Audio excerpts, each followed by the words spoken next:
Ladies and gentlemen, big hairy news. Big hairy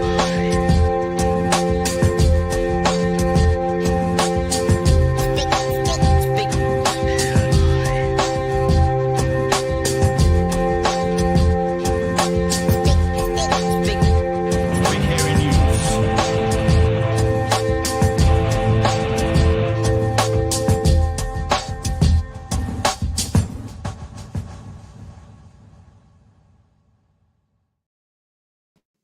Hey,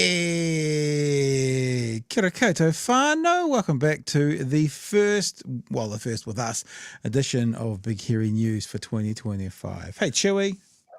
Technically, Pat, the first with you. For I 2020. know. I saw you on Friday night. You didn't respond to my tweet. I saw you on my text. I saw you playing Big H inning without me. Sheesh. That was literally a record-breaking show, Pat, because we went for more than 2 hours. Oh, really? Glad I wasn't here for that one then. Just kidding. Just kidding. How's everyone? Everyone good? Everyone being well? Everyone back with us after a bit of a breakaway? Wow. Team, so much to talk about. Obviously, tonight we'll be talking a bit about what's happened through the Christmas holiday and what's going on and what me and Chewie got up to, et cetera, et cetera. We've got Professor Robert Patman coming up in just a second. He's in the waiting room now, so we won't spend too long on this. But Chewie, I did want to show one of my highlights from the Christmas break. Can I show that? I'll show one. It's one highlight. So this, because I've got a few to spread through the show. So I put a tweet out through the Christmas break. I took a clip of this and I put it out there, and it's David Seymour advertising. This is actually from last year, but I put it out during the break when we were talking about it, where David Seymour is advertising that every year he wants to spend less and less, so less than the year before. So this is my premise, which is terrifying for a government and will cause hardship like no one has seen since the Great Depression. And do you know who joyfully agreed with that, Chewie? Remember what I've said. This is going to cause hardship that we haven't seen since the Great Depression. Who agreed with that? Who amplified this and said, yes, we want to support this? Yeah, the ACT Party. So, confirmed that's what they're going to do. So amplified by the ACT Party, that they're looking to see New Zealand into the state of affairs like we haven't seen since the Great Depression. So, that was one of my highlights through the summer period. It's nice that we've correctly identified what they want to happen, what they want to have happen. Because a lot of we sometimes get that we're just doom merchants, just constantly thinking about the worst case scenario. But it's nice to have it confirmed by the party themselves that we've nailed it. We want to have a chat tonight a little bit about 2025 with you guys. It's not really going to be a family meeting like we sometimes say. We're going to show a little bit of Gary economics tonight. And I know you all love him. And I know many of you, in fact, even today, you were tagging Gary economics in this show. Hi, Gary.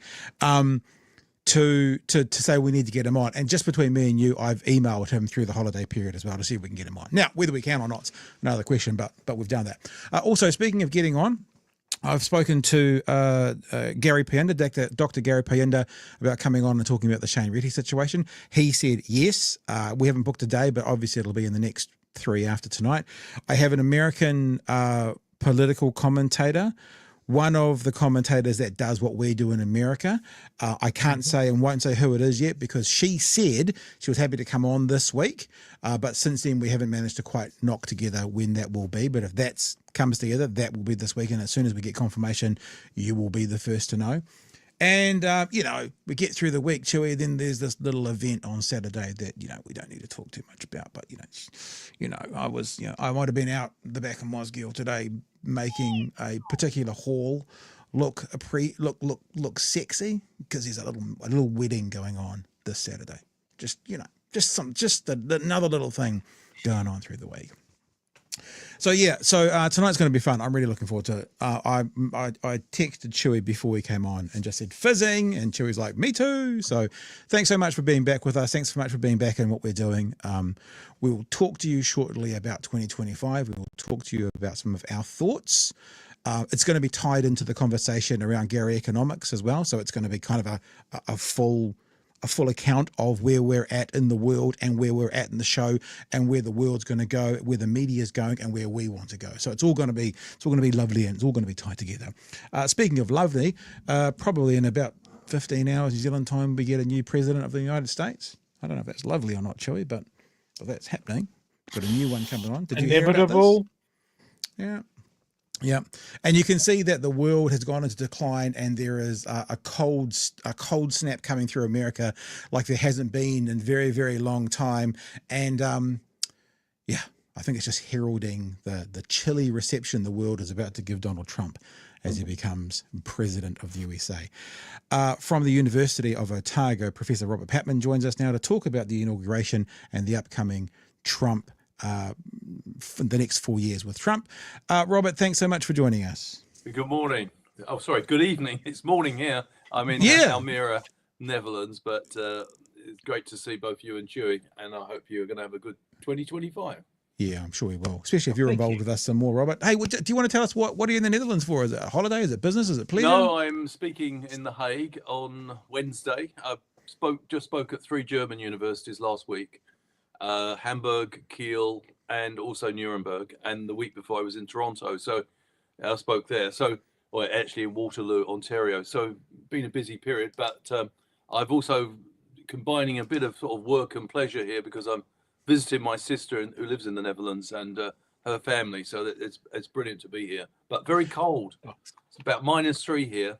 Whoa. So, that's the same as Dunedin because it's summer. So -3. So it's about the same. Some of those words you just rattled off, The Hague, but some pretty significant historical places you've been and are going to speak. Yeah, I mean, it's been a variety. I'm speaking at Leiden University, which is in The Hague. And they've got an institution there. It's the Leiden International Studies Centre, and that's where I've been invited to speak. But yeah, I've spoken on a variety of topics, and it's been good, I think, to have the opportunity. There's a lot of interest in New Zealand, and there's been, I think, Jacinda Ardern, it's fair to say, made a huge impact internationally, and a lot of people now take an interest in New Zealand and its view of the world. I think because Ardern put us on the map to some degree. Of course, other leaders made, like David Longy and others have made a big contribution, John Key. I'm not trying to say it was all down to Jacinda Ardern. I'm just saying I think there's a renewed interest in the country internationally because of that recent contribution to some degree.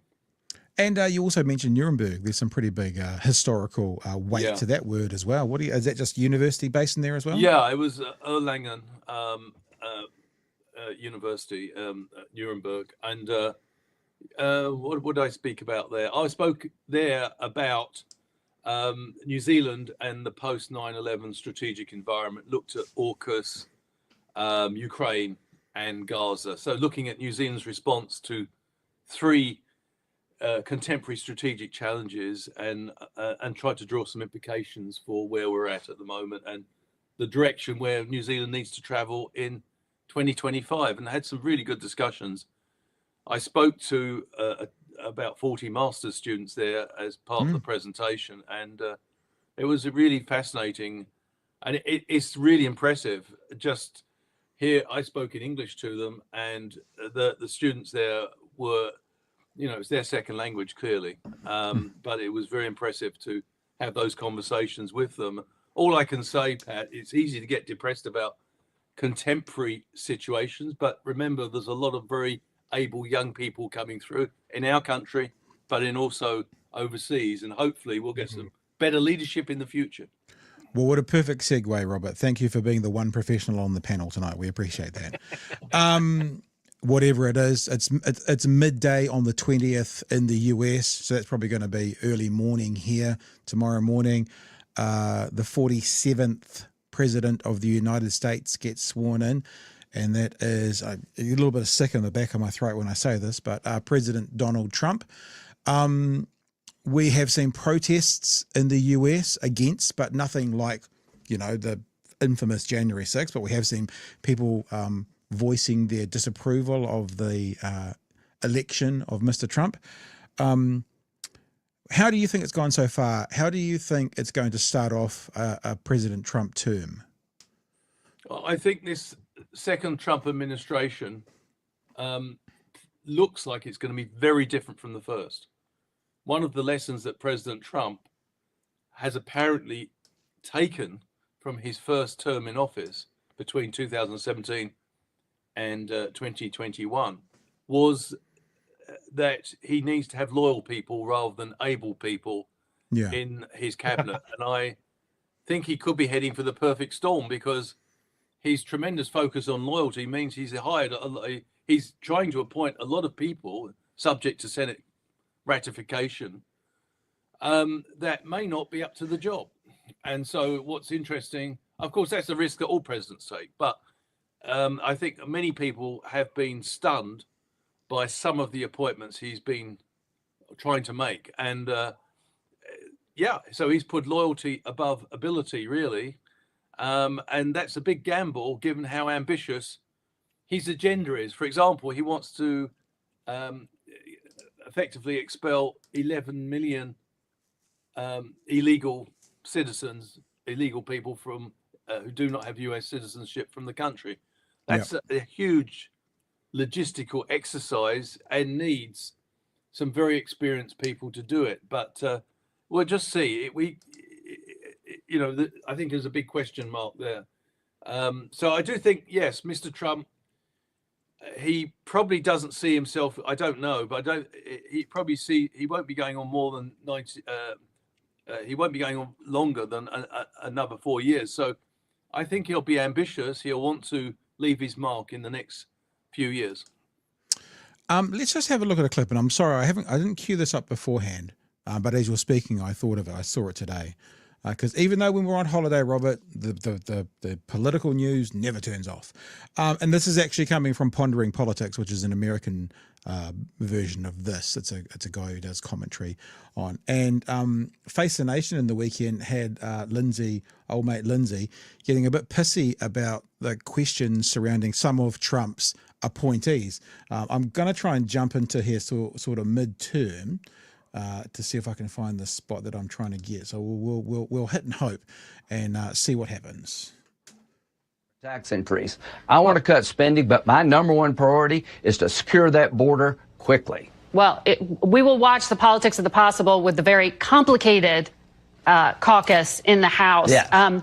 Let me ask you about the Senate, though, because you are on the Judiciary Committee. Kash Patel, the pick to run the FBI, doesn't even have a hearing scheduled yet.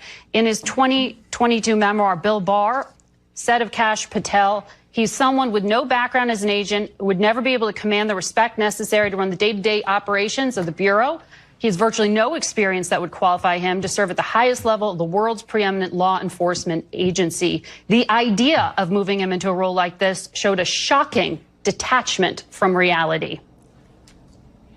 Was Attorney General Barr wrong then and wrong now? Yeah, he was wrong then, he's wrong now. And I take my advice on Kash Patel from Trey Gowdy, dear friend from South Carolina who worked with Kash. Kash was a public defender. He was a prosecutor. He worked with Trey Gowdy about the Russia hoax. So look, there's more of it, but I think we can leave it there because Lindsey Graham then spins off into news about Israel and various bits and pieces. But Kash Patel is an example of what you're speaking of. There's probably what most people are thinking is the most dangerous example, I would say, of what you're talking about. Loyalty over skill set, over appropriate appointment. Yeah, and I would say there's two other appointments that are perhaps even more of a gamble than the one we've just discussed, and that was Tulsi Gabbard for the Director of National Intelligence, whose impartiality on a range of issues would be seriously questioned by intelligence professionals. She was something of an apologist for President Assad and also speaks very highly of President Putin at every opportunity, a leader who's invaded a neighboring country. And also Pete Hegseth, the nominee for the defense position, whose only qualification was that he was a Fox, commentator and anchor and a bit of a favorite of Mr. Trump. So we'll have to see what happens. To be fair, sometimes people who come to a job with a great track record disappoint, and sometimes people exceed expectations. So, I don't think we can be too judgmental up front, But Well, this is a country with a lot of talent in it. There's more than 340 million people, and you know, over many years looking at politics, my impression is that when people are appointed on the basis of loyalty rather than ability and experience, it usually backfires on the person doing the appointing, because it'll be Mr. Trump who faces the heat when some of his favorites are not up to the job. the one thing about Kash Patel, and sorry, Chewie, for being dominant here, but you had a whole Friday night show without me, so I'm just getting payback. One of the things about Kash Patel in particular is he has this list of enemies that he's promising to get back in, up to and including media figures. He says he's going to get revenge on journalists. But that seems to be, whether he does or doesn't, you're putting someone in place with this power, the preeminent police force in the world, some would say, for someone who says, and I am going to come after these people. So even though you're right, I agree with you, they may perform well. When you come in with that much baggage, there's just that much more concern. Yeah, but the trouble is, Pat, and I'm as equally concerned as you are about that particular appointment, is that we do not know whether this campaign rhetoric is going to translate into actual practice in office. You know, somebody once said that we're all tigers out of office. Once you've got the responsibility of running the country, it may slow down people like Patel. We'll wait and see. But I agree, they're disturbing comments and should never be made. And I'm actually very concerned about Mr. Trump's threats to the media. He's put what he calls mainstream or legacy media, as he derisively calls it, on notice that if they are unfriendly or acting or what he calls perpetuate what he calls fake news, then he won't hesitate to threaten them to take their license away to broadcast. So that again, I think it's very dangerous when politicians lay into the media. I don't like it when they do it here. The reason is, in a liberal democracy, politicians are elected to answer questions amongst other things, and they're expected to take tough questions. So nothing irritates me more personally when I hear politicians whinging about what is part of their job. That is, you know, they present themselves as victims of unscrupulous journalists who often are simply asking the questions that you and I want to hear. So 100%. It seems to be very unfortunate, to say the least. I want to do one more question, Chewie, then I'm going to back away and you can take over. Because you talked about the appointments that he was making, like Kash Patel, but the other thing that seems to be concerning about his tenure is going even harder against some of those names and workers that you don't see in front of the cameras. Being reported that scores of career US State Department diplomats resign before Trump's inauguration. Let me just read these two paragraphs from stuff.co.nz. Scores of senior career diplomats are resigning from the State Department effective at noon on Monday after receiving instructions to do so from President-elect Donald Trump's aides. Said three US officials familiar with the matter. The forced departures aimed at establishing a decisive break from the Biden administration will see an exodus of decorated veterans of the Foreign Service, including John Bash, the Undersecretary for Management and Acting Undersecretary for Political Affairs, and Jeff Pyatt, the Assistant Secretary for Energy Resources, said the officials, who, like others, spoke on the condition of anonymity to discuss personal decisions ahead of Monday's inauguration. Now, the thing is, they are serving at the president's pleasure. He can ask them to step down and move them aside, but no president really does it on the scale that Trump is looking at, just so he can then implement on the second, third, fourth level down more sycophants that are going to do his willing, more yes men that aren't going to men and women that aren't going to question him. Which would be more concerning, the Kash Patels or the thousands of diplomats who we don't know about that are going to be moved aside? Both. I think is the answer to your question, because it's worrying that you've got people who may not be particularly competent in the cabinet being appointed on the basis of loyalty by Mr. Trump. It's even more worrying when seasoned and experienced public servants who've served a variety of administrations and do so impartially are removed, because it could create the perfect storm. Because in the past, it's no secret that incompetent cabinet ministers or cabinet secretaries or appointees have sometimes been bailed out of trouble by their public servants. Yep. And if ever, on the basis of the appointments that Trump wants to make at the cabinet level, if ever a president needed experienced public servants in place, it's this administration.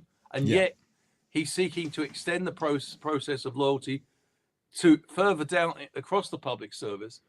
I think he could be heading for the perfect storm. I think America could be heading for a degree of disruption that it hasn't seen for a long time. And more disturbingly, in a democracy, it seems that he wants to create an authoritarian style of leadership. This is the sort of stuff you get in authoritarian states where Mr. Putin appoints all his mates from the intelligence service in the Russian government. But of course, we don't expect this in a liberal democracy where there is an ethos of professional public servants who serve, they serve whoever's elected. And that is worrying. I think it's a really retrograde step. And I know Mr. Trump is very anxious to make his mark, but I think he could be making his mark I'm not sure he's thought this through fully, and I'm not sure he's got such how shall I put it, a commanding position in the Republican Party. I'm not sure anyone is giving him candid advice about this. Lindsey Graham, you had a clip there from Lindsey Graham. He's just a classic politician who sort of revolves in orbit around Trump because, like J.D. Vance, a big critic of Trump in the past, but saw that Trump was surviving and thriving, and therefore has accommodated himself, and now basically considers himself a devoted Trump supporter. So there's a lot of people like that around Trump. Is anybody going to say to Trump, don't do this, it will hurt you and hurt your administration? I don't think so.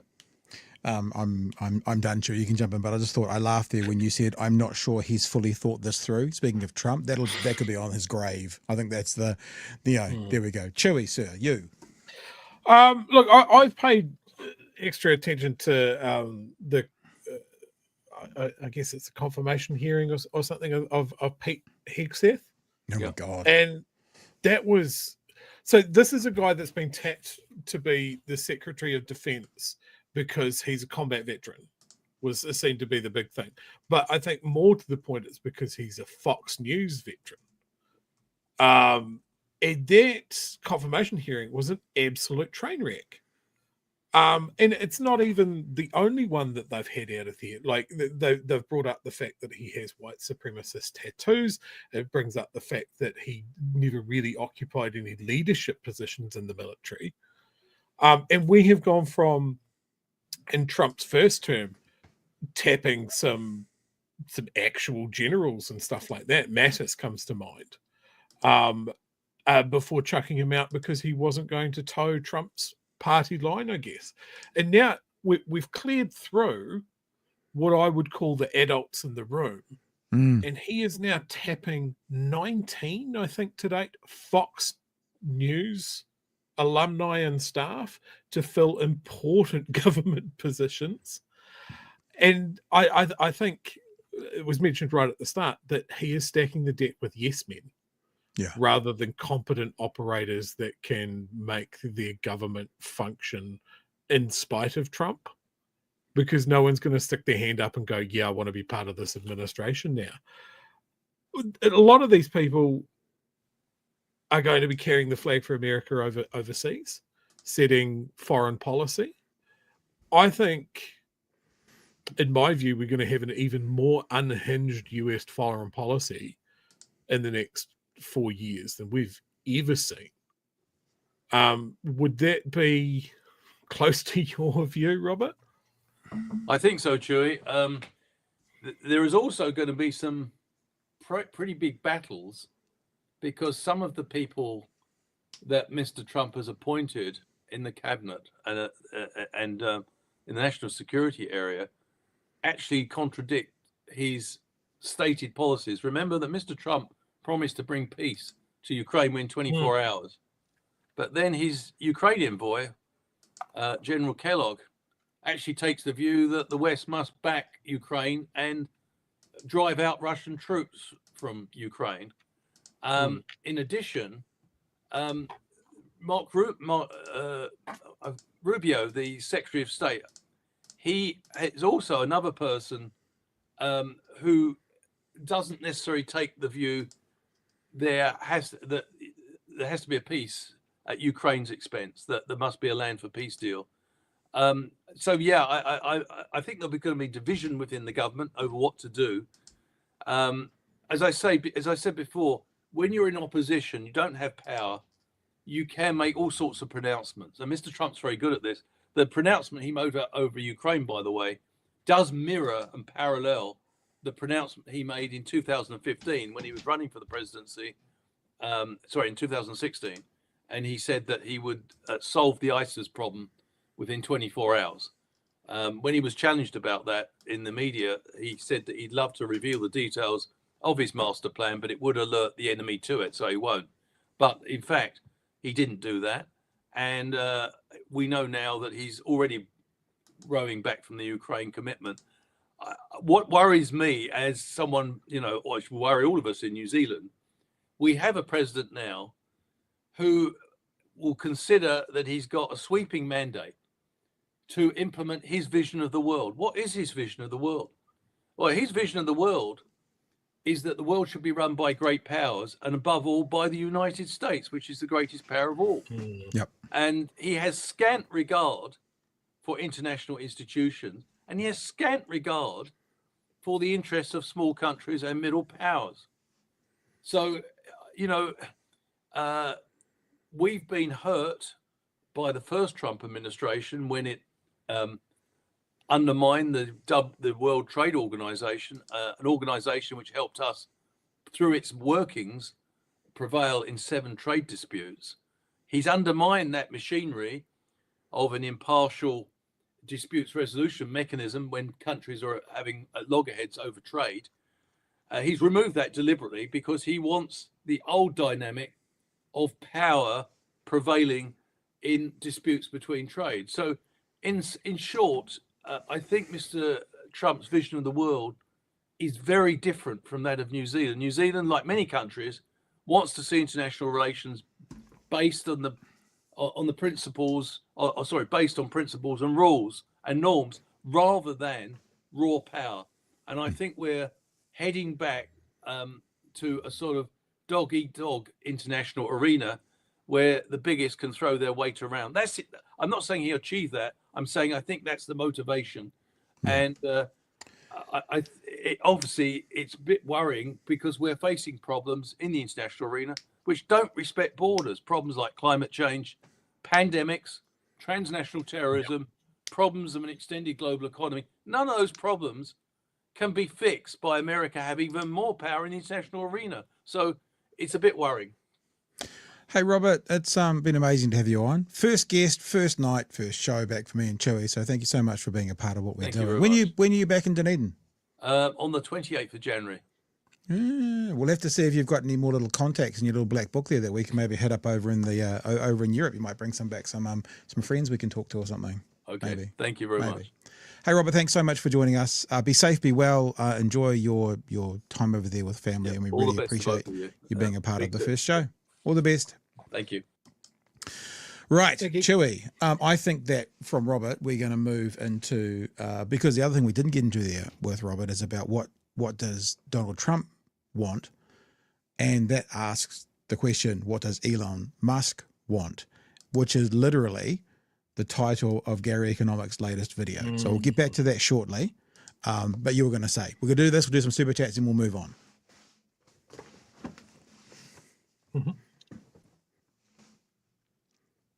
Sorry, you cut out a little bit there for me, Pat. I just said you were about to say something. I cut you off with saying what we're going to do next. Out the back of Robert, did you have something to add? Oh, I don't think I was about to say something. Oh, okay, I was being extra polite. Thank you, Jeremy. If you say, "Hey Google" or "Hey Alexa," does it work?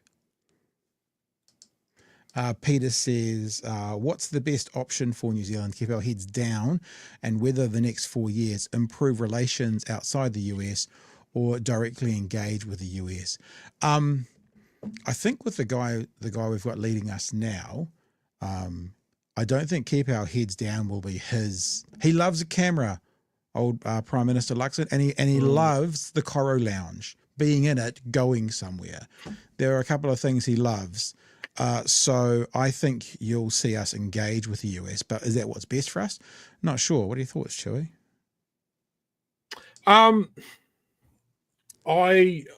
I think as far as our relationship with the US is, yes, keeping our head down is probably the smartest move there. I don't think that being where we are in the Pacific, hammering our flag to one particular major player's mast is a particularly good idea.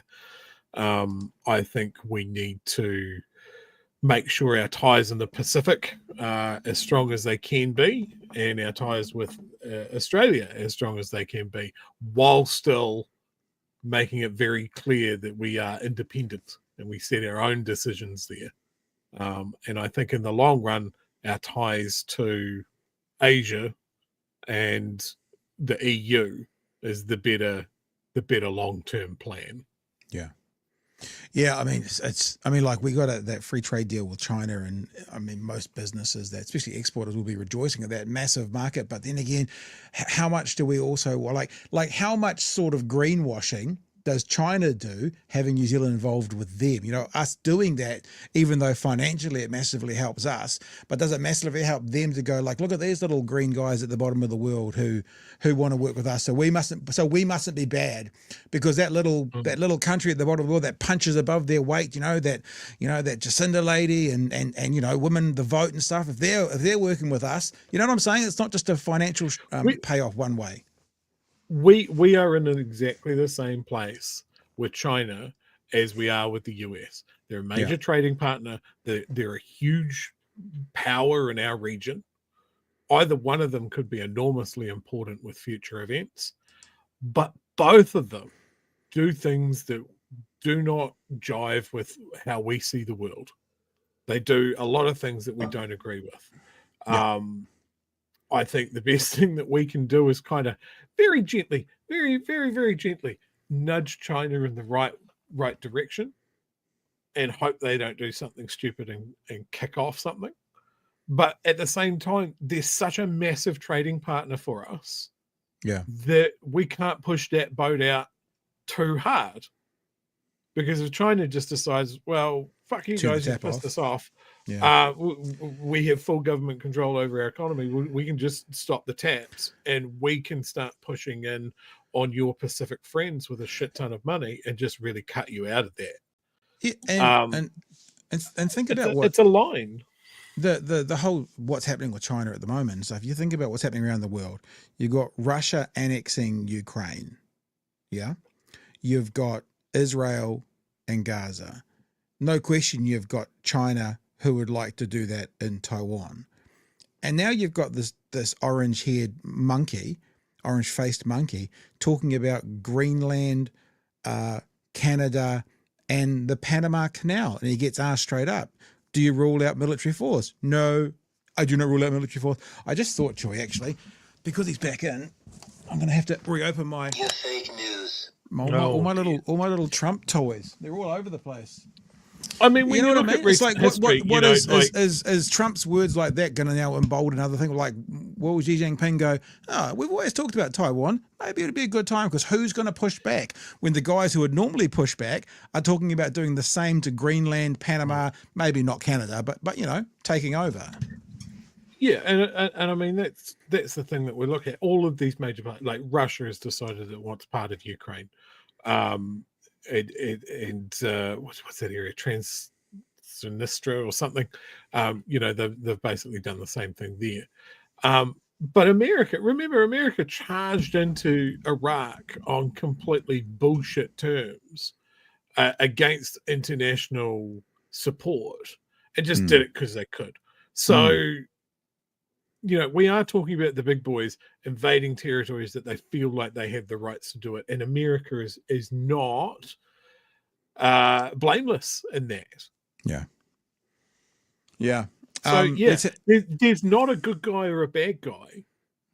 It's all very, very situational. And I think when we look at when we look at, say, comparing the US and China, who's better for us, we look at America because culturally we're a lot closer. They have nominally a free press, and they're not having just outright re-education camps for a particular ethnic minority, whereas China is. But on the other side, China is completely reinventing their power grid and transport and that sort of thing for a huge benefit in climate change, whereas America is absolutely not. So opposite, drill baby drill. You can't pick a team and go, yep, they're doing everything I like. Yep. All right. A couple other chats here, then we'll move on. Sorry, 13 minutes late, says Kiwi Bird, $2.13. Thank you for the super chat. Seymour still sucks. It's in the bell. It says Trump wouldn't be able to cope with weekly question at question time like most constitutional monarchies. I think you'll find that this whole kind of Trump loyalists will probably go through the press group, the press room at the White House as well. So you might find he has quite a favorable press room when he gets to that point, because why would he stop at the press room if he's looking at for everywhere else, including the dog catchers? You know, he wants to be Trump dog catchers. Anyway, last one from Clay. Thank you for your super chat. Classic fascism. Make every bureaucrat and civil service position a political one. They are called Schedule F appointments. Very good. All right, now let's move on to a little bit of news first. Then we're going to get to Gary Economics. I know that you guys got told a little bit about the merch last week.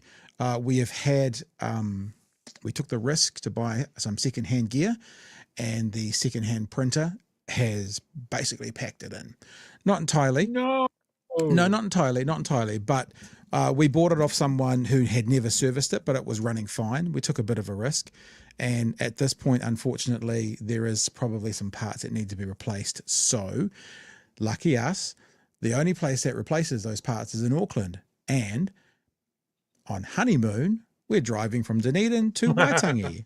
So we're going to drop off the printer. Oh, that's a good point. We charge it up to a business expense. We're going to drop off the printer in Auckland when we go up there, and we're going to pick it up on the way back down. We're up in Waitangi for 5 nights. So it's still an okay deal, just so you know, because we wanted to thank you patrons and stuff who have helped us out with that. It's still an okay deal. It's just not quite as sharp hot as it once was. Probably all of the sales we made prior to Christmas are going to basically zero balance us, which on the bigger picture, Chewie, you kind of go, well, if then you've got what is equivalent to brand new gear because it's all up, it's all been fixed up, then that's not a bad deal. But what it does mean is, unfortunately, we're not going to have T-shirts and stuff in these next couple of weeks. And I know people would have liked to get buffering gear and stuff leading up to Christmas. We have a few of the prints left. And what I'll probably do is put them on some T-shirts in the next day or so. But because we're not going to take orders, I'm not going to be able to say this one and this one. And any one order, it's going to be, we'll put them on mediums, larges, or extra large and just tell you what they've got. But what we do still have in store at the minute is our stickers. And I know it's not the same, because we've printed hundreds of stickers before the issue. So if you want to get anything through the merch store, bhnshop.nz, all the stickers are still available. Maybe we should do a good deal because the other one's down. I'll think about that. That shouldn't stop you buying right now, though. So all the stickers are still available. They're all there. There's packs of 4, packs of 8, and we'll do something for you to get. We have literally got hundreds of stickers in the office, so we can still do that for you. And the repairs to the printer is going to be literally several $1,000s. So when we get back from our honeymoon, we'll rip into it again. But for now, we're just going to do stickers, no T-shirts other than what we've already got, and we're going to keep on trucking. Make sense? Is that all right, Chewie? It is okay with me. Okay. Is that because you got your foo-foo Chewie before the printer packed up? Is that what it's all about? Yeah. So every single week, I get multiple people telling me we should get Gary Economics on. Gary Economics is if you're not subscribed, you should. An absolutely brilliant communicator in explaining economics in an incredibly easy way to understand. His latest video is titled, and the reason we're doing this now is because of the Trump thing, is titled, "What Does Elon Musk Want?" And we're just going to play a couple of short clips out of it. It's only 21 minutes, the whole thing. You should go look at it for yourself. And he coins a phrase. Now, I don't know whether this is a common phrase, but I'd never heard it before. He talks about ownership of your politicians. And this bit we're going to watch and start off with, he's talking about how we, the great unwashed, the average Joe, cannot compete, is the word he used. We can't compete anymore for the ownership of your politicians because people like Elon Musk now own them. And we can't. And I know most of you are going to go, yeah, we knew that already. Just have a listen, because he then goes into a conversation around the media as well. And this is the part I want us to talk about for 2025. You can't compete anymore for ownerships of your politician, but it would appear you can't compete anymore for your ownership, i.e. your listenership, i.e. your content, what you're taking on board for your media companies anymore. Let's have a listen to the first clip. Which has been happening in poor countries for a long time. You know, if you speak to people from Sub-Saharan Africa, Latin America, a lot of places in Asia, they've been seeing this kind of corruption for a long time. In the West, we've been relatively protected by that for reasons. Sorry, in case he misses it, the corruption he's talking about is a politician will work for little money and then will go and earn massive money after they retire from politicians. That's what he's talking about. And he's talking about Sub-Saharan Africa because in Africa, in those parts of the world, they don't actually even pay their politicians well. And because they don't pay their politicians well, when oil company X or whatever come on board with a big offering, then that's the way they do it. That's the corruption he's talking about, that we haven't really seen it in the West. And he's about to say, because we have had wealthy taxpayers, but that's changing. A amount of time because we've had a wealthy taxpayer and we haven't had these super wealthy foreign billionaires who can influence our politics. As inequality has increased, the taxpayer, ordinary families have become poorer, the super rich have become richer, and you have basically found yourself in the same situation that Latin Americans and Africans have been in for a long period of time. You cannot compete anymore for ownership of your politicians with the super rich. And I think this is this classic example of why inequality matters for you. Because if you allow the super rich to get even richer and you allow the middle class to lose their assets, they will increasingly outcompete you for the things that you need. And that includes your politicians and it includes your media as well. It includes your media as well. Now, if we consider the media, if you work as a journalist, you need to be paid. Most people need to be paid. They've got to pay their rent, they've got to pay their bills. There's two ways you can be paid as a journalist, right? You can sell journalism, sell news to the people, or you can sell your services to the rich and say, if you pay me, I will sell stories that promote the ideas that you want to promote. And, you know, if you are an American watching this channel, you'll be very aware of where that ends up. You end up with extremely biased media. Their job is not to tell you the truth. Their job is to sell a certain story for you because they get paid by very rich people who want you to believe certain things. So there's the first part. And I know most of you, as I said, might be going, yeah, we get all that, but the way he brings it across, and I think the idea of ownership of your politician is a really good way to think about it. And it kind of goes hand in hand with, we've said here for a long time, no politician deserves your vote, which is why when people choose not, like they make an active choice not to vote because no one suits them, I'm okay with that.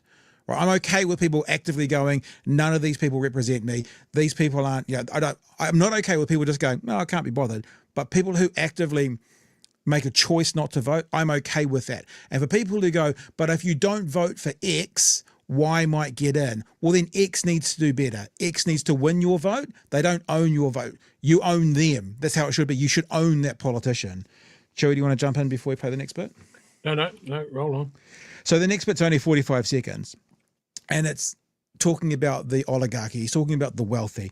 He's talking about the example he gives is Tesla stocks and what's just happened to them. And even though we're talking about Elon Musk, the point he's making is, what does inequality do? And this is a very quick example of it. As soon as Donald Trump won the election, Tesla stock price doubled. Tesla stock price doubled. Why did Tesla stock price double when Donald Trump won the election? Because traders think that Donald Trump is going to use taxpayer money, your money, if you're an American, to give to Tesla and to give to Elon Musk. That is what inequality does. Inequality gives the rich the power to directly access your tax dollars. That is the end result. That is why you need to care about inequality. That is why you need to care about the distribution of wealth. That is why you need to care about the distribution of power. I'd never really thought before, Chewie, about talking about inequality and then talking about taxpayer money going to a billionaire. When we think about inequality, most people probably do, think about the people at the bottom. But looking at it from what happens at the top to create the inequality, I'm not saying it's a brand new concept, but as I said, Gary Economics, he words it so well, it makes it so accessible. What is a tax break? It's exactly that. It's taxpayer money being funneled to the super rich. The reason that Tesla's stock price doubled is because Donald Trump was talking about a tariff war with China. They are absolutely desperate. Tesla is desperate to keep the Chinese EV manufacturers out of North America. Absolutely desperate to, because he knows he has a factory in China. He can see what they're making over there. He knows that his product is not going to be able to compete with them for much longer. So for Trump to come in and say, we are going to tax the shit out of Chinese stuff to the point where it's not going to come in, that is good for Tesla. What's good for Elon is government contracts for SpaceX as well, because he has been saying the whole line that NASA is not capable of doing what he can do, or NASA's not as capable of doing it as fast as what he can do. Yeah. Now, there is a reason for that. You may have seen the news from the other day of what happened to Elon's latest rocket. It became a very, very fancy fireworks display. And NASA doesn't really do that very often because it's taxpayer money. So, yeah, he's got his hands out. How many government subsidies has he had for his factories? How many state governments has he lobbied for tax breaks to set up his headquarters somewhere? Like, Elon is a massive beneficiary of public money in the US. But he will sit there and he will talk about bottom feeders and he will talk about government welfare waste queens and all of those sort of things. That he's the government waste. Like, it's not like he's competing in the free market, because he's getting massive handouts and shortcuts to the benefit of his business. That's why his share price went up. That's why Trump is surrounded by tech billionaires like Peter Thiel, because his government contracts. It's the easiest money that they'll ever see, is getting government contracts. Yeah. And it's funny because what they always complain about is government contracts paying more than market rates, and then they'll live off the back of government contracts to their companies when they add a zero. JC and the Pigeon Cats, I want to share this. I won't play it because we'd get struck on YouTube, but Fred Dagg, my old mate Fred Dagg, John Clark, that's right, isn't it? Does a piece on YouTube called "The Front Fell Off" when there was a boating disaster, and him and his mate, I think his mate's surname's Dawes, do a piece called "The Front Fell Off." Everybody screenshot this right now, and at the end of the show, go and look at "The Front Fell Off" on YouTube. It is one of the greatest skits phenomenal of all times, and yeah, it's exactly what happened to the rocket. The front fell off. It's fantastic.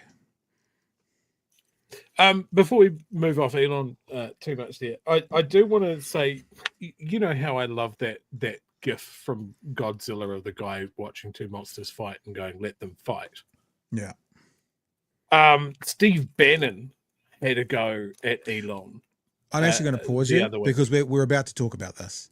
Fantastic. So hold it. I know what you're talking about. I don't have that clipped. But if you want to find some things, we're going to talk about also the MAGA New Zealand is starting to eat oneself as well. Because what we're going to do now is go into it's going to be a slight pivot, but it's actually to do more now with the media. Gary Economics talked about owning your media. This, what you're looking at right now, is owned by you guys. I mean, this is a literal owning of your media. But what's happening where all the $1 million accounts goes, that media has been owned in a different way. I want to play a couple of clips here from a chat between Brian Tyler Cohen and Kyle Kulinski. They are talking about the media. They are talking about, and we've used this words lots before, about the narrative that the right is able to get through and get run with. If you've been watching us for a year or so, you'll know how many times I've talked about that question from that journalist is a right-wing narrative. Are you going to waste money again, Mr. Hipkins? Are you going to spend excessively again? That's a right-wing talking point that came from a TVNZ reporter as a question to Chris Hipkins. So I want to play you a couple of clips here. The first one is about how do we, talking about the left, and if you're just joining us, surprise, win in this post-truth world. And these two guys do what we do to a much higher level, much more people in the US. And I wanted us to have a listen to what they had, because I also want to talk to you about 2025 and BHN. The information environment is much different than it was in the last few years, even the last few months. Even just this week, you look at the wildfires in Los Angeles, you've got Trump, you've got Elon, Mike Johnson. All these guys are hell-bent on just perpetuating as much disinformation as humanly possible. We're in a completely post-truth world now. So I guess the first question here, how does the left succeed in an environment like that, where really the right has no scruples, has no adherence to any, even the concept of truth? And look, they're talking about Trump, and I know that, and you may disagree with me, but Luxon's not the same as Trump, but the right in New Zealand is mirroring what the right around the world is doing. So when you hear them talking about Trump, you can think about Luxon. When you hear them talking about the right, you can think of ACT New Zealand First and National. I think they're fair parallels, especially when you hear things like about how the right in America, and they're going to talk a bit about the wildfires, are painting the narrative. That's what the right in New Zealand is doing. They're painting the narratives. Yeah, I mean, I think there needs to be a lot more of us. I think that you've built something pretty big. I've built something pretty big. There's others in this space who are doing the best they can, but we need like 50 more people like you and me who do what we do, and we also need lefties who are online to be a lot more vocal and a lot. That's you guys, lefties who are online, to be a lot more vocal. Like that's what we were talking about this last year. Being bolshy like the right. That's you guys. That's a message for you guys. A lot more aggressive and sort of mirror MAGA in that way, because like you said, the disinformation and misinformation, I mean, this is like crisis levels now, especially because you have the capitulation of many in mainstream media to Trumpism, or semi-capitulation where they do both sidesism. And of course you have MAGA media with Fox News and Newsmax and Daily Wire and the rest of them. And even the podcast game now, I mean, as I'm sure you know, Joe Rogan just MAGA now. There's many others in that space that are either MAGA adjacent or outright MAGA. And so it's a dark moment, and we need a lot more voices. We need a lot more people speaking up, a lot more aggression. We need people who are actually married to the facts of the situation. I mean, you brought up the fire. 12,000 structures burned at a minimum. The fires are 2.5 times the size of Manhattan. It's the biggest fire in LA history, $150 billion worth of damages. And the right is controlling the conversation. And they're trying to say, oh, it happened because Democrats are elected in California, which is just utterly preposterous. And we need to be able to recenter the conversation on the reality, which is we're at this place because of climate change. We just are. That's why we are where we are. You're going to have more extreme weather events. You're going to have more natural disasters. It's going to be on both ends of the spectrum, which is why you saw a year or two ago there was flooding in LA. And now in the middle of the wet season, there's wildfires, and there's a lot more of this that's going to come unless and until we seriously address climate change. Yeah, I mean, I'd love to hear anybody who is claiming that because the LA fire chief is a lesbian, sleeps with women, how that somehow has any bearing on the fact that we haven't had rain in a year and that we're contending with 80 to 100. You could probably ask Brian Tamaki about that, because obviously, you know, the gays caused the earthquake, so maybe the gays caused the drought as well. Maybe, just spitballing. 100-mile-per-hour winds, and if one spark goes down because the wind pushes down a power line or a transformer and catches a whole mountainside on fire, how the sexual orientation of the fire chief factors into that is really beyond me here. There we go. So the right controls the narrative. Chewie, yes, sir.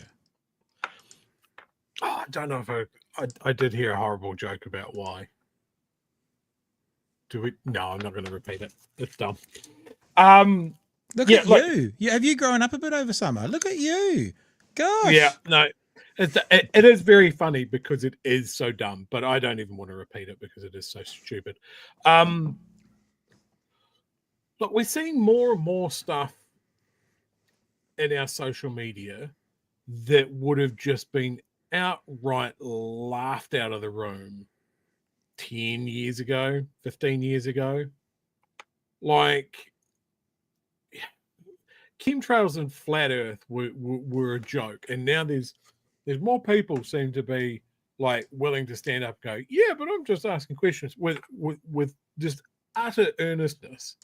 You know, with a fire started by Jewish space lasers is almost a joke. There are people that agree with it, and there are people now that know that flooding the zone with that sort of conversation, this kind of anti-intellectualism, like it's fine to be ignorant, uneducated, stupid, and loud. And it's encouraged by the people that own our social media. This is like, news media is under the pump as far as money goes. That's why they're chasing clicks. It makes the conversation dumber. The guys that own the social media know that if people are angry and at each other, that's great for rage engagement, and it muddies the zone for actual information, actual discussion. And now we're in a place where people, as you said, we don't own the media, we don't own access to our politicians, especially overseas. Like, New Zealand takes a wee while to catch up. I think this is something we need to be concerned about. Yep. But people are looking for that authenticity. And when billionaires own it, some of the least authentic people on the planet, the most insulated, disconnected, unrelatable people are controlling the platforms where we talk to each other. Yeah.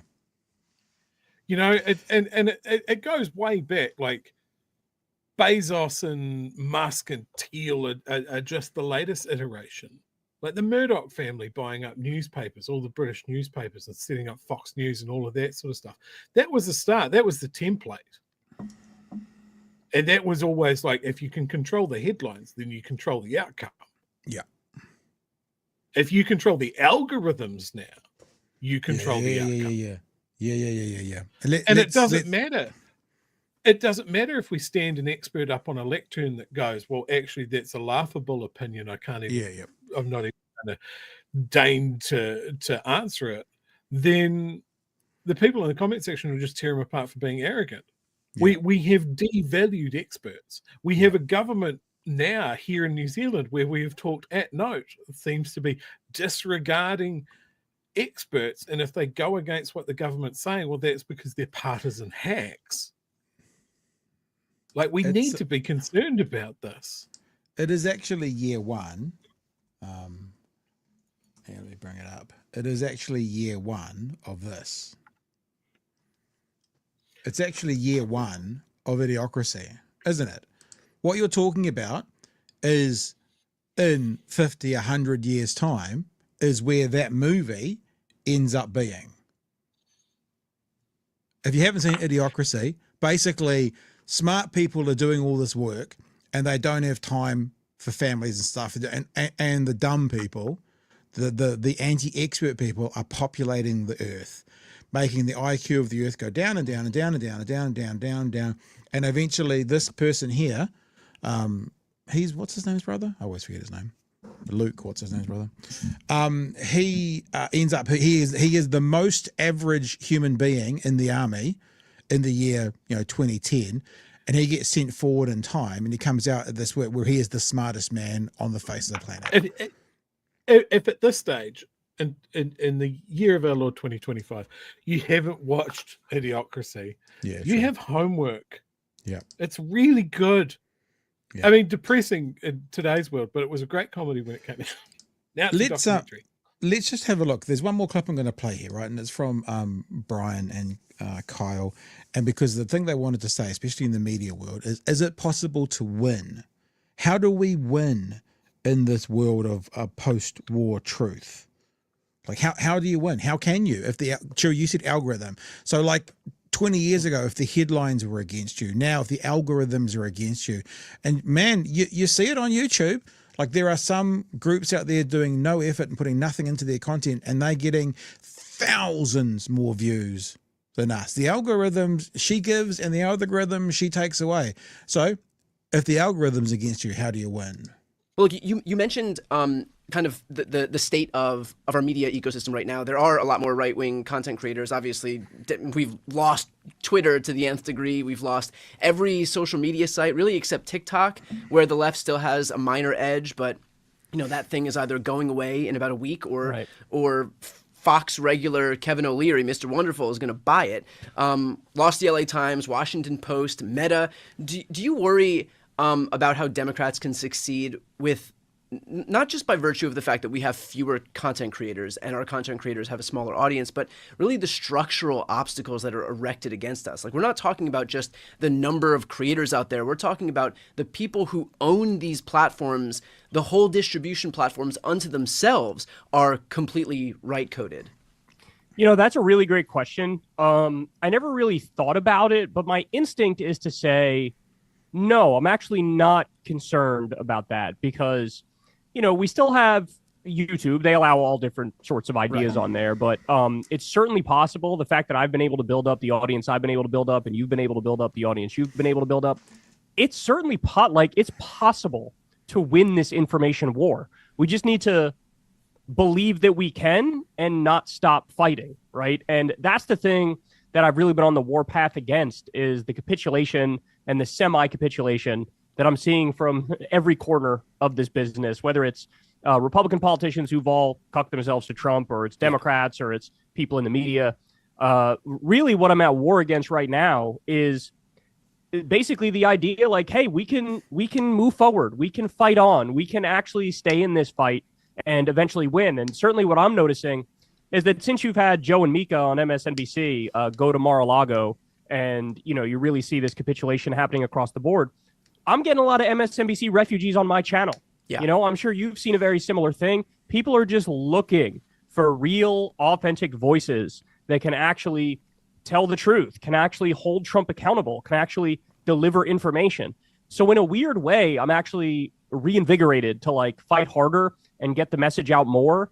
And I think that there's a lane that's wide open right now. And that's the upside of this dark moment that we're currently in, is that there is a lane that's open, and people they just need to do it. They just need to speak up. They just need to push their stuff out there and try your absolute best. And eventually, these things happen in waves, right? I do think we're in the Trump era now, but I think that era is going to crash and burn. He had a horrible first term. He's going to have a horrible second term. The pendulum is going to swing in the other direction. And then it's just a matter of, are you there to capitalize on it when we get there? There you go. So there's the two clips I want to play for you. And like I said, okay, a lot of people could argue, it's going to be a terrible Trump term. It's going to be a terrible, it was terrible. It is terrible. And I was going to show you this, Chewie, as an example. The New Zealand's MAGA are at each other's throats, and I'm here for it. And this is on Twitter, famous MAGA person. The Nats really that bad? Fucking red baiter. Beating in the latest. Oh, look at you, love. Thank you. Sorry, Chewie. I know you get cups of tea sometimes, but dinner time. Look at that. It's not bad. Oh. Thanks, love. And look, this is New Zealand MAGA. Woke as fuck. Green. I stand for the trans flag. This is what they're doing. So they're eating themselves. So you're seeing it here too. As an aside, I just put this out there publicly. Any poll done now on the party votes means less than nothing, unless you've been crowing for 18 months about how National's performance has been going. That's the only time it means something. We've been saying since day one, they mean less than nothing. But this is happening here too. So that is a perfect example of people always say, oh, the left will eat themselves. Sorry. Yes. The left will eat themselves. It is not a left or right thing. It's a people thing. Yep. Some of the worst people in the world wanted a Labour Act New Zealand First government, and they projected their own wishes onto that. Hang on, you said Labour Act New Zealand First. Do you mean National Act New Zealand First? Yeah, sorry, National Act New Zealand First. No, and they projected the fact that if these guys got in, then they're going to want to do everything that I want them to do. I want them to crack down on the trans people. I want them to do this, that, and the other thing. And they're not, because national, they're going to want to appeal somewhat to the middle ground and not seem like complete demons, usually. So those guys on the extreme right are not going to get what they want. They're not going to be happy about it. And it's the same thing that we have on the left. Like, we see that in our chat here. We talk about it here on the show. We wish that a Labour-led government would do more, and they didn't. And we crucified them for it. It is not a left thing. It's not a right thing. It's just a people thing. And, if you're going to copy-paste people's heads onto something like A, it's untrue. B, it's very hateful. And I expect nothing more out of a Twitter account called Red Beta. Fucking hell. Let me jump in here, right? And this is, I am going to say this and be really blunt. We were talking with Gary Economics about not being able to compete anymore for ownership of your politician, or not being able to compete anymore for ownership of your media. The thing is, you can compete for your ownership of this media. The only way we function at the moment is with patrons. I'm not even trying to be slick and go, hey, we could get in a pitch right now. I'm just being honest with you. We want to do stuff this year, right? We want to grow. We want to be bigger. Chewie, through the summer period, we went through 15,000 subscribers on YouTube. Now, that might not sound like a lot, but we're 1/70th the size of America. So multiply 15,000 by 70, and you get into about what the equivalent US size ones of doing this. I'm just going to be really bold and blunt about this. If you are someone who is not yet a patron and you want to help us and see us grow, I'm going to actively encourage you to become a part of the team sooner rather than later. I would like to see another 100 patrons in the next kind of few months, because we need it, because I want to do more. I want more shows. I want to get some more people doing other content, nothing to do with BHN, but on the BHN platform. I want to go to some of those people who are leaving mainstream media because the government is turning off the taps and the advertisers are turning off the taps, but they're good people who think like us, and tell them to come and do a podcast with us. I want to do more. If you want to, and if you can, work with us collaboratively and financially, patreon.com/Big Hairy News. The other way is obviously through the merch, right? And I'm just going to be bold and blunt about it. We want more eyes, we want more ears, we want more supporters, and we want more advocates. I think it was Emily put up after we went through 15,000 last week, put up a thing on Twitter. How many do you expect by the end of this year? And I'm like, might double, maybe. I think I might have clicked 30 or 35,000, something like that, which would be, pretty good for New Zealand. But I'm like, you know what? I'm not saying this for 2025, but you get one of those YouTube plaques at 100,000.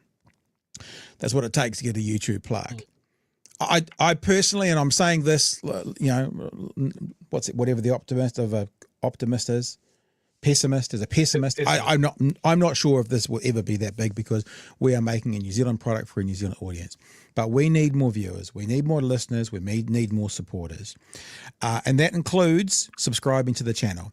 That includes sending stuff around to your friends, sharing our stuff, being our advocate. The number of places we go now where people go, "Oh yeah, we've heard of you. Oh yeah, we've heard of you. We know who you guys are. Oh yeah, we've heard of you," and it's because you guys do that kind of thing. I know this might feel like a hard pitch, and we don't often do this, but I'm just being serious. If you want control of this media, if you want ownership of this media, then this is how you do it.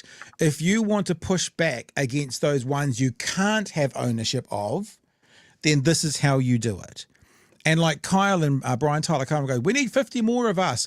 I agree. I'd love to see some more New Zealanders doing this, especially on the left. But what I also know is that we've had a fucking 3-year head start at this. Bring on anybody else. A rising tide lifts all boats. But just being honest with you, someone comes on tomorrow and like me and Chewie gets 22 viewers in an episode, full stop. They may well not be there after 12, 18, 24 months to build the audience and build the community. So I'm not saying let's not spread ourselves to other people. What I am saying is we're here now. We are at the sharp edge of this and we want to push further through, and we actually need help to do that. I'm being blunt about financially, but also these other things as well. Chewie, you didn't know I was going to go off on that, but do you want to add anything to it? Yeah, I do, because I think it illustrates a point. Yes, you were just talking about BHN. But one of the things with us talking about how to fund BHN and you know, being owned by our listeners essentially is what works for our side of the argument. On the other side of the argument, you've got the platform with Oliver. And he isn't funded by his owners. Funded by his listeners. Yeah. He's funded by the Wright Family Foundation. Someone wrote him a big fat fucking check for him to run for 3 or 5 years, whatever the fuck it is. And that is exactly what they have on that side. People with a lot of money that would have put their thumb on the fucking scale. We can't compete with that. We don't have. And we've been asking. We've been asking for a lefty person with can write us a big fat fucking check for us to do what we want, and suddenly they all disappear. We have got people. And this is what we've said all the way along. This translates to politics for us as well. It's people power. And I think, you know, times are tough and all of that sort of thing. But when we looked at the election last year, the war chest that National and ACT were able to put together was 3 times what what Labour put together or the Greens put together. And I'm sorry, folks, but we need to put our fingers in our purses and pry out fucking coins and moths and do whatever we can, because if we don't, it keeps going like this. We're lucky here in New Zealand; our politicians are accessible, and they're not bought to the same degree as they are overseas. But we've got to be very protective of what we've got here, because the other side want us to slide along the way that they have in the UK, in Australia, and the US. We can't let them. But it's important to just remember, right? At the moment, the right is setting the narrative. Sorry. I'll bring that example again. Whoever it was for the new TVNZ, public coffers, public-owned entity, remember, who asked Christopher Hipkins something about, is this just Labour wasting money again? Not are you just wasting money? Fine. Again, right-wing narrative. So even some of those places that aren't bought and paid for by a $2 million check or whatever, the right is still controlling some of the narrative, and we need to find a better way, and we need to push back. And I tell you what, if you're watching people who I'll be emailing tomorrow from various political parties, we need to be involved. More about that over the forthcoming weeks. I think that's it, really, for me. To do with that, at least, anyway. I'm not dying tonight, right? That's it. But I think that's it for that. And I'm just going to, you know what, I'm going to be bolder this year. And some of you might get a bit annoyed about it, but we need the diary of a CEO. The diary of a CEO, Bartlett, whatever his name is, he says at the end of his podcast, subscribers, Patreons, the more money we earn, the better guests we can get. I was like, okay, well, there's a pretty straight up sort of thing. That's not quite parallel to us, but it's certainly the more content we can produce. That's pretty. I will soften the pitch a little bit by going, we acknowledge that times are tough, and this isn't a fucking guilt trip. It's just we have patrons that do what, a couple of bucks, $5 doesn't matter, fives, but that's like if everybody gave their chosen political party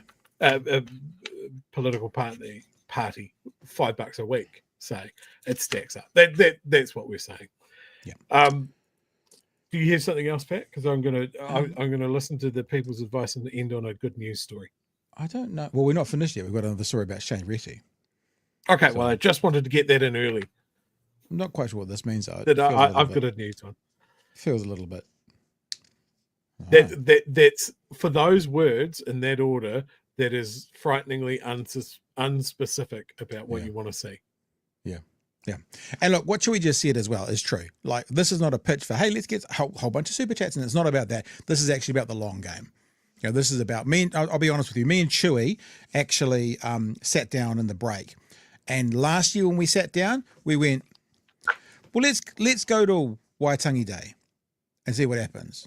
And I think on Waitangi Day, we went, let's go till May and see what happens. We stuck down this time. It was the budget. It was the budget. Yeah. And was it the budget? And we sat down this time and said, right, 2025. And I think we're both on the same page. So things are changing on this end. We're just going to keep on pushing through. And look, just as I say, we're not actually pitching for a whole bunch of super chats. Some people have been very generous. And look, thank you for this. I'm not downplaying it, but it's not, we're talking about the long term. You know, when we get the printer back, we're talking about, support through the merch and that kind of stuff. And we've got new stuff coming to help pay for the potentially $8,000 bill to get that fixed. And that's the money it's going to be. Potentially $8,000 to fix the printer. A head is $5,000. Fucking really? Yeah, just the head is $5,000. And they think the head might be gone. So if the head's gone, it's going to be $8,000 to fix it. If the head's not gone, it's going to be $3,000 for an upgrade. But we're not complaining, but I'm saying there's the financial support. Peter says there's a great politics CGP grey vid, the rules for the rulers. The Pom says, I never thought I'd say it. Trump does have a better haircut than Luxon. I guess that's probably fair. The MAGA sycophants, Trump is hiring our DEI hires. Here's $2 for the cash in the market. The technician says the trading game by Gary Stevenson is a really good read. Same, he wants to spread his message and grow his channel via Patreon. And Gold, just unbelievably generous. Thank you for that. It's a bit embarrassing when this kind of thing happens, but we do genuinely appreciate it. And look, to be honest, we are actively saying, we want to be able to up our stakes on this end as well. So thank you very much. Nala's not here tonight. She's upstairs with the kids. And then we've got a $20. I don't think we've ever had a $20 super sticker. Legalized cannabis, do it tomorrow. And I don't know what that is. Although that is a horrific picture that goes alongside with that. Oh, you should look into the story of that picture if you haven't. On Trade Mate. It's amazing. Yes. Yeah. Terrifying. And last one, Mr. Arvids, you guys are all light by me. It's probably all right. God, I hope not. Right. Let's get into this. And this is actually probably going to be a conversation which continues tomorrow because I've asked Dr. Gary Payunda to come on. We haven't quite nailed down tomorrow being the only day, but he said yes. And it is to talk about this very large news story from the weekend. The Prime Minister's shaken up his front team bench to start the new year with a high-profile casualty. Dr. Shane Reti loses one of the government's big headaches, the health portfolio. But he'll stay in Cabinet with responsibilities for university, statistics and science, innovation and technology.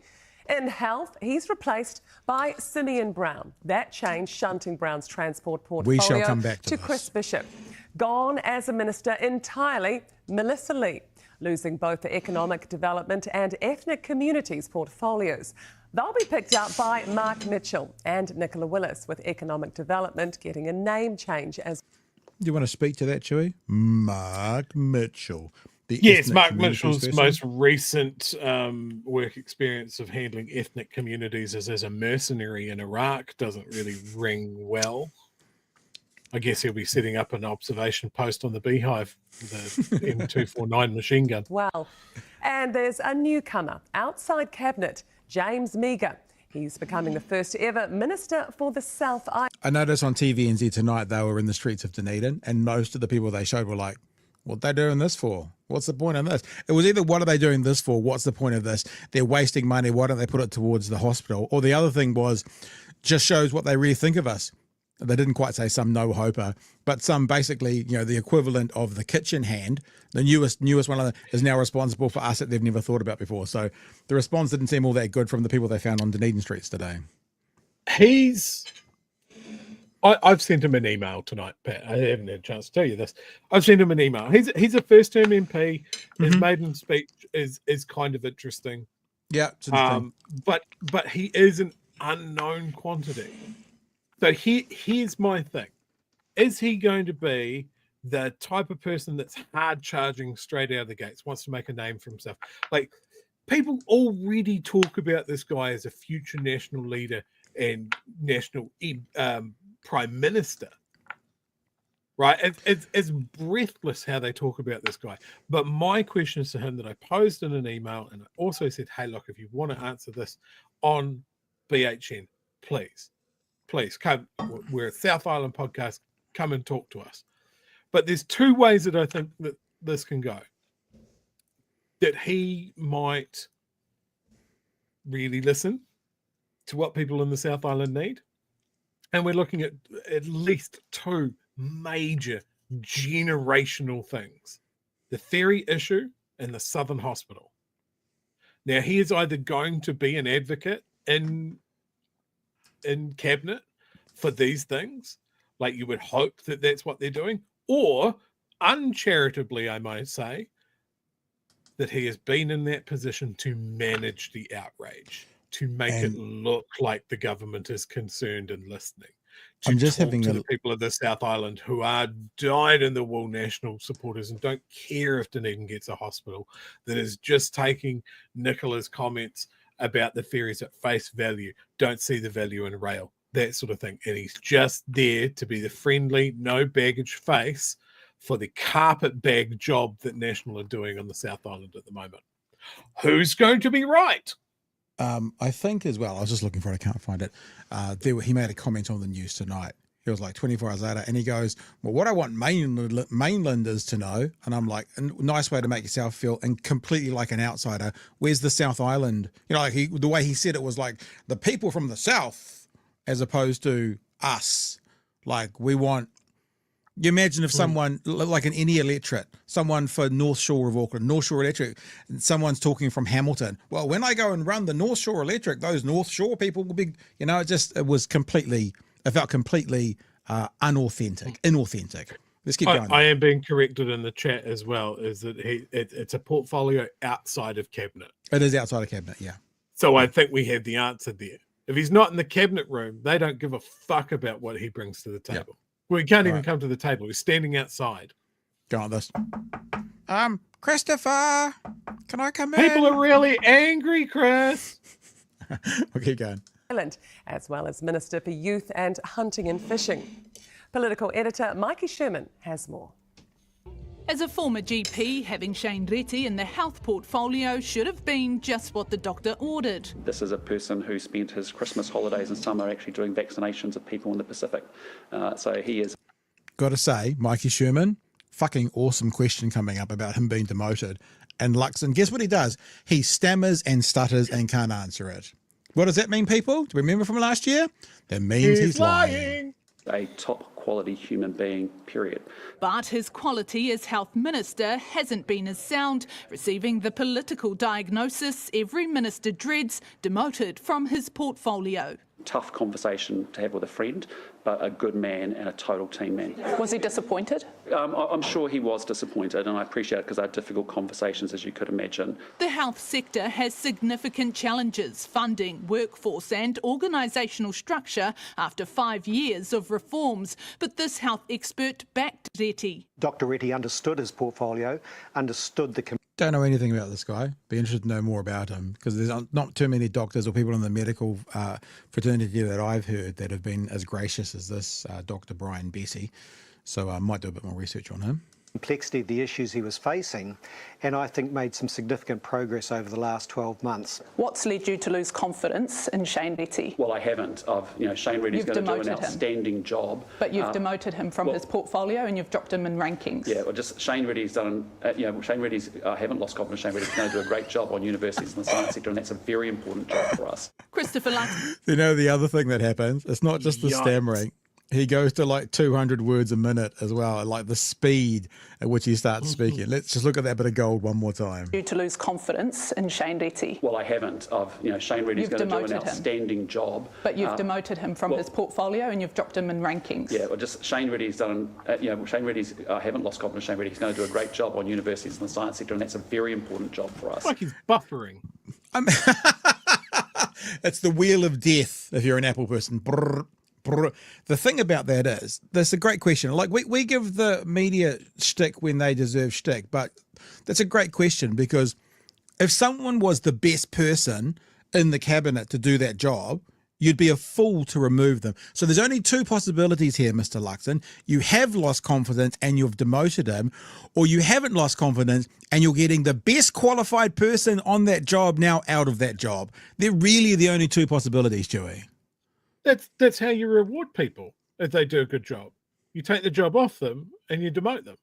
Everybody knows that. Yeah, it's because we're not from business. We don't get it. We're just missing something key there. So in business, they take the best person for the job, who you don't lose confidence in, and they put them in a completely different role.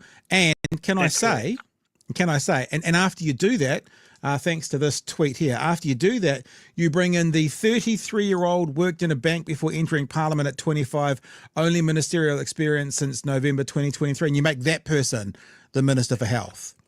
Oh, no. I mean, if it was just that, Pat, that would be egregious. Egregious. Let's look at what he did in university. He led a pro-life society. Oh, yeah. That was so aggressive, they deregistered him and kicked the society off the university grounds. So now we have someone that is so anti-healthcare for women in charge of the entire health sector. It is mental. And all of the guys that have gone, oh, look, Labor's stacked full of people with no real world experience. Yeah. And we can't have a woman who's only ever worked in a chip shop as the Prime Minister. Where are they?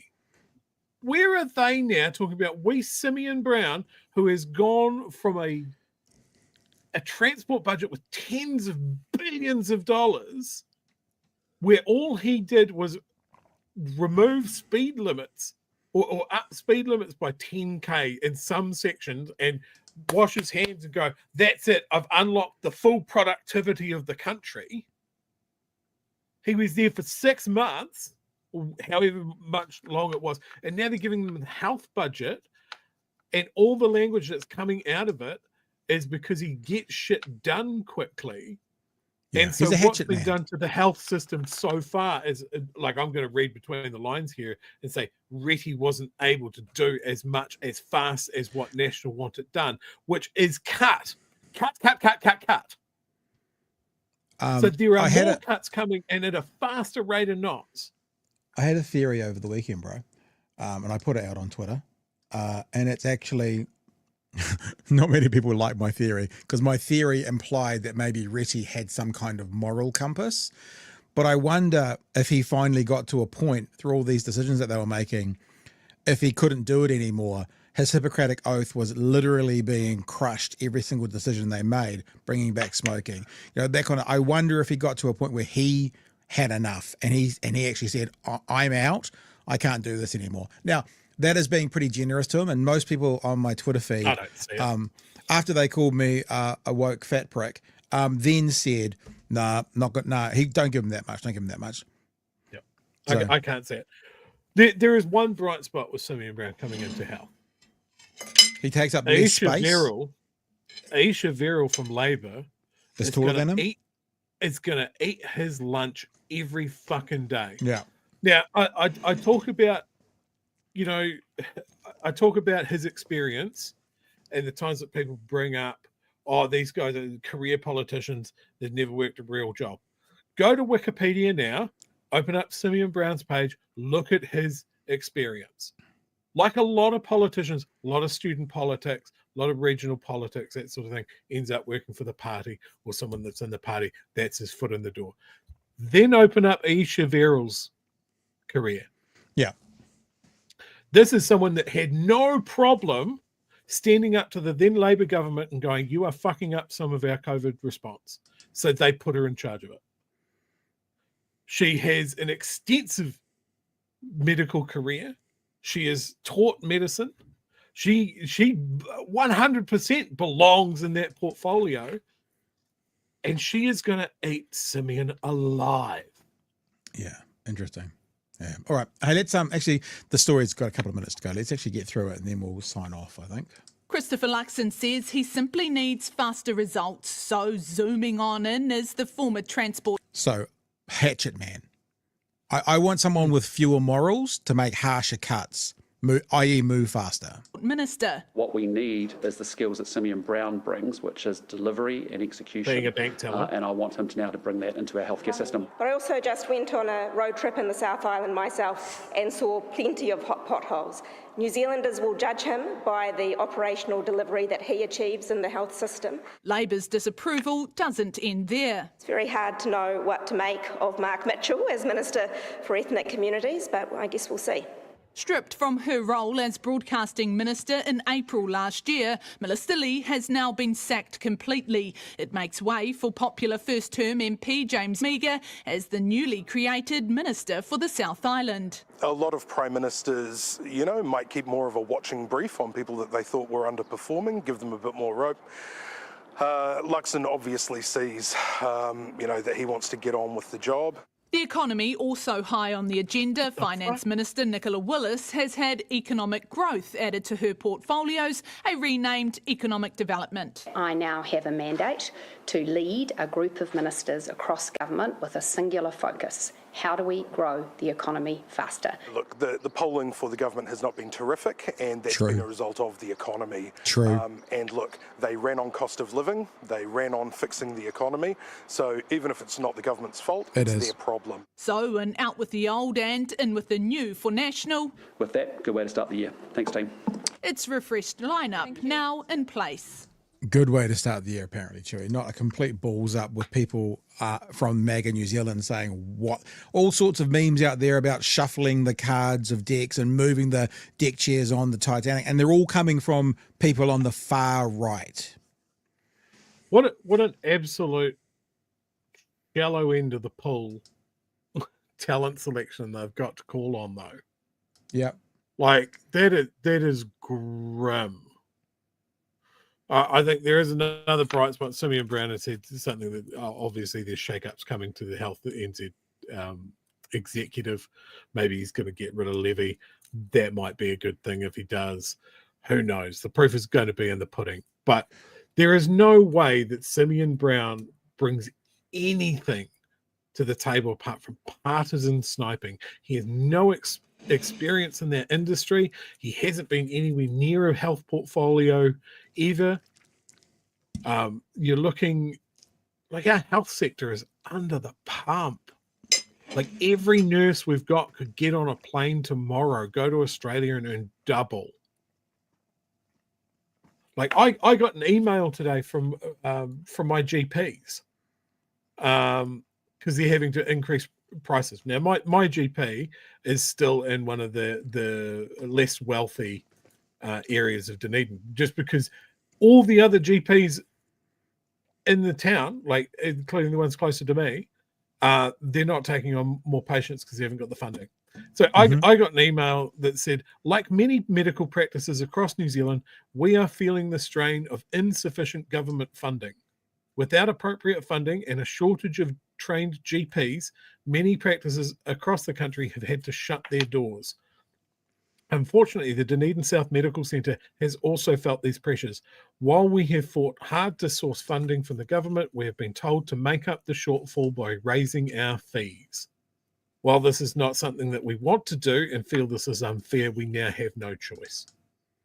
Now, that's pretty blunt of where the blame lies. And the catchment that medical centre serves, elderly, poor, immigrants and refugees. So that's where the government wants more funding to come from, those communities.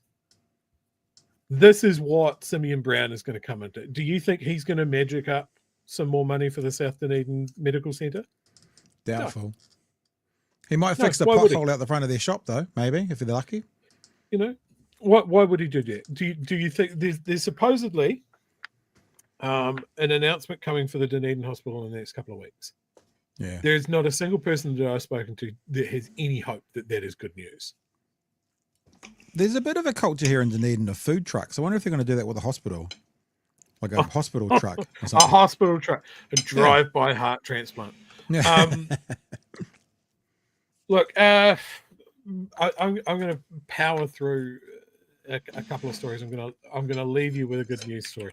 But since we're talking about the Dunedin Hospital, shit, I've lost the story.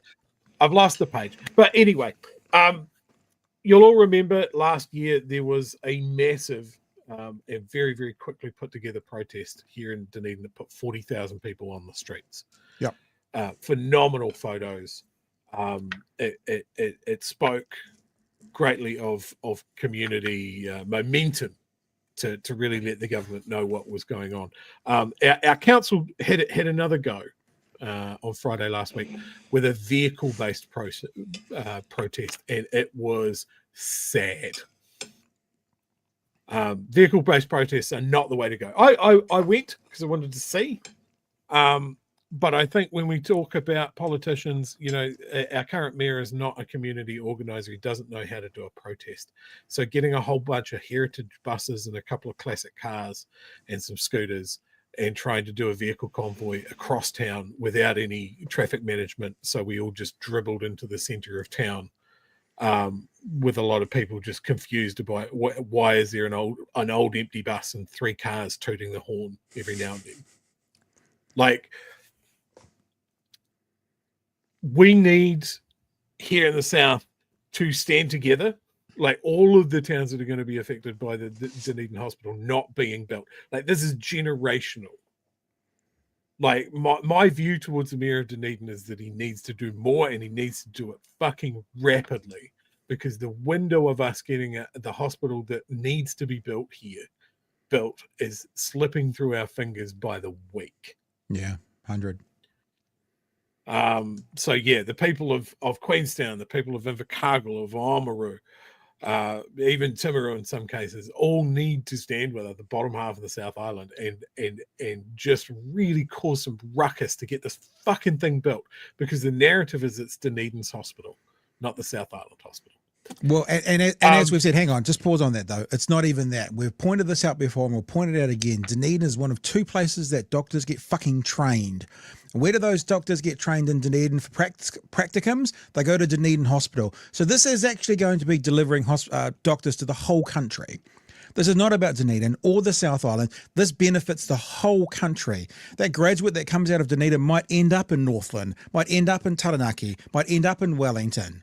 And if they haven't got a place where they can learn how to do things well, properly, and as you should be doing them in 2025, then that impacts the whole country. So let's just get away from all of those chats about, oh, Dunedin can't do this because they've only got 130,000 people. It's not about that. This actually is a resource for everyone in New Zealand.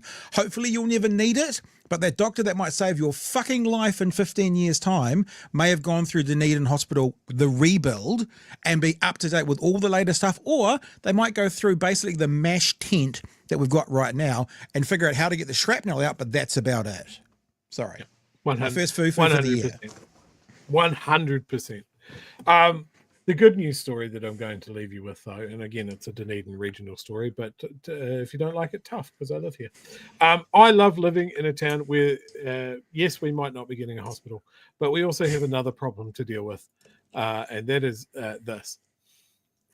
So we apparently need a plan to manage the interaction with sea lions in Dunedin. Where is that? Is it over in St. Clair? St. Clair. I love this bit though. It's like, oh, another sea lion. Oh yeah. Not quite. Hi, Mummy. And I've had enough.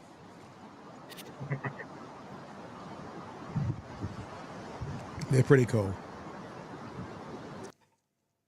So yeah, what is it? 20 years ago, you didn't get sea lions breeding on the Otago coastline, or at least in the Otago city limits. And they're hoping for 35 seal pups this year.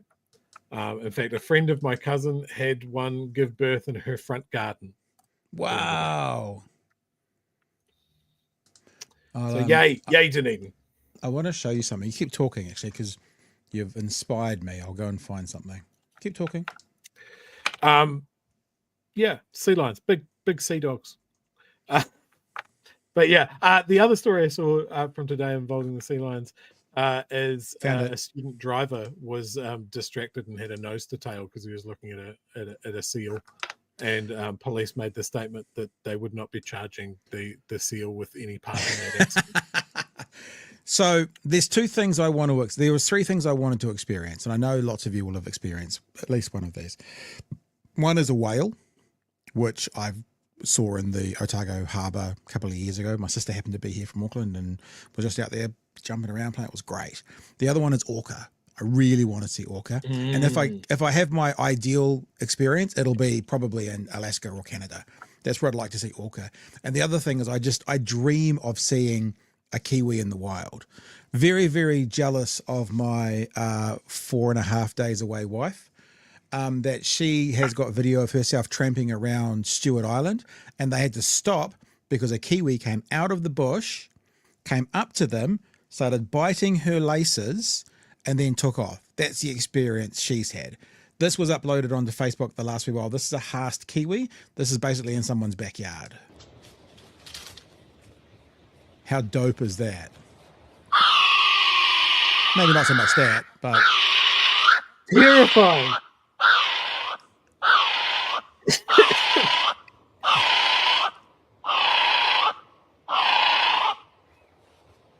Honestly, that would be the greatest experience of my life if something like that happened.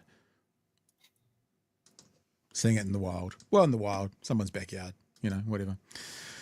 Okay, is there anything else that we need to get through? There's a couple of super chats here. Let's do these. Thank you, JC and the Pigeon Cats, for $10. I have it on good authority that many in the transport sector are very happy to see the very small back of little Simeon. All right, thank you very much. I trust you. The poem says it's great to have the BHN crew back. We've got lots of work to do this year. Let's take these bastards to task. Where's Nala? Nala is upstairs at the moment. She's look, just so you know, look, this is what I do. I'll show you. I've got it set up. She didn't want to come down tonight. She's come and gone. Look, see. It's not like I've. There's space. There's space right there. She just chooses not to be with us tonight. And then the poem again says, how much does poor healthcare cost the economy? Very good, very true. Now listen, well, speaking of Patreon earlier, I've realized in the middle of the show that I haven't upgraded our final song since last week. It was up to date last week, which means if you've signed up in the last 7 days, you will not be on the credits, and I apologize for that, but I will make sure that's corrected for tomorrow night's show, and we'll give you a proper shout out. And I will add in, we've had a handful, a half dozen people who have signed up tonight, obviously based on my extreme arm twisting. So thank you very much for being involved. Thank you very much for doing that. Is there anything you want to wrap up with, Chewie? 2025's underway. We're here. We're queer. Get over it. Is that what you're supposed to say? I think you're trying to co-opt something else then. All right. I just wanted to show like this is my concern with Simeon Brown. This is something that he's since deleted off Facebook. But this is the sort of pettiness that we deserve. That this is what the taxpayer money is getting us. A guy that's in charge of hundreds of billions of dollars worth of taxpayers' money is so partisan that 2 days ago he thought he would shit out. That was 2 days ago. Incredibly well considered post. For those that are listening on the audio podcast, it's a picture of some lovely fresh garden vegetables. And rather than say anything about that, he's gone, the only greens you will see in my house come from my veggie garden. What a fucking champion. How middle class and white of you, Simeon. Very relatable. Fucking just what? All right, team. It's gonna be a huge year, right? The other thing I want to say as, one of the two longer term hosts on this show, and probably the person that's been driving from the back, is I'm going to be away on honeymoon for 2 weeks. And one of the things I'm going to ask is for you guys to keep supporting and being involved as you are tonight on those nights as well, because I'm going to be away during Waitangi. If truth be known, I probably should have organised a wedding on a different time, because this Waitangi is going to be incredibly, incredibly important. Chewie and Emily and Magenta are going to be absolutely all over it. But for 3 years, this is where we get the little violin out, Chewie. For 3 years plus, there's been many times where I've put the show first and put the audience first. For these 2 weeks, I'm putting me and my partner first. And I don't do it very often. I am doing it for these 2 weeks. And I trust that you will be left in brilliant hands, which you know you will be. And you will continue to support this show, especially when I'm not here, as much as you have, because it's all going to go on. There's going to be clips going out. There's going to be live streams going out. It's all going to be happening. Fair, Chewie? Yeah, you've been told. Yeah, you've been told. You're all on notice. All right, guys. You're all beautiful people, and we love you to bits.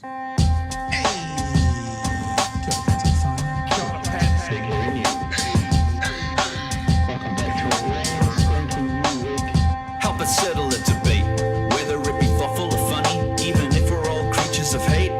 It's a fine line that we're walking together. For better, push aside the temptation to berate. Let's take a note of the corners we stand in. As many points as the hairs on my chinny chin chin. When the news that we're watching is hairy, knowing all the things that we need to be wary of. Like the rich have the hand out for rewards, while the many have to work out what they can afford. And the rest of us ain't paying attention, or maybe have questions we're too worried to mention. Other media is still dwelling on trivial facts, vetting peas from the rice and the mice from the rats, and picking and choosing a war path to run, linking ourselves with the hill to die on. It's gotta come down to a welcoming vibe, with an A and a sub and a higher in mind. All heavily either this way or that, and we'll be analyzed by what Chewie and Pat. With the evil in the world trying to mess with your head, and you're sitting on the couch, you're thinking chivalry's dead. Each night, 2 nights, they're gonna sing you to bed. It's Big Hairy News. And of course, I guess just to make it clear to everybody, we're still here this week. I'm not going anywhere tomorrow. Still here this week. So we will catch you tomorrow night with another edition. As I said, got some other guests and stuff planned to come up this week. It's going to be huge. Be with us every night, 9 p.m. live, and we will deliver you media that you can own. It sounds like there's like a line in there. Ownership of your media. Is that what it is? Whatever it is. Yeah. That's it for me anyway, Chewie. Anything, sir, from you to wrap up with? No, that is it from me. All right, guys. I was fizzing at the bunghole to get tonight's show underway. I'm so very happy to be back. I've missed you guys. I've missed doing this. And I look forward to being back with you tomorrow night from 9 p.m. for another edition of Big Hairy News. Hooroo, team. Cheers, fam.